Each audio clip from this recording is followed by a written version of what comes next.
Hi, my name is Martin Haynes. I'm a biomechanics coach, chartered physiotherapist, renal gymnast and recreational therapist. I work with Rob Lewis and Andrew Wotton at FLX Health, and I led the team that created the algorithms for the biomechanics and clinical parts of the FLX app. People often ask how we came to develop the algorithms and what they're based upon.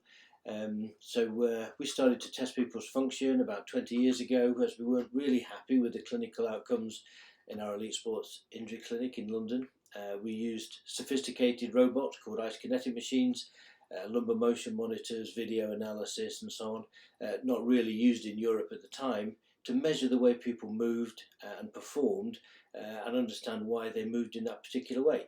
So we measured over 4,000 people, ranging from the likes of Daley Thompson, Linford Christie, the McLaren racing drivers at the time, Seb Coe, Steve Ovett and so on, all the way down the activity level scale to my mother.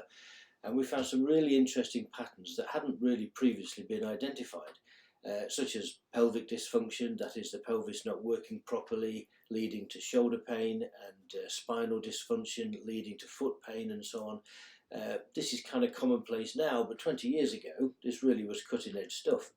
So we then looked at the different manual tests that correlated highest with the gold standard work we did in the labs, and created a series of tests to highlight the key biomechanical dysfunctions in the body. Then we looked at the different exercises interventions to manage those dysfunctions, and it was from that really that we created the algorithms that linked these findings together in the form of the FLX app. The key sort of values of the app, the system actually learns from the user, and from what they don't respond to, what they do respond to, and it finds out the best interventions for them.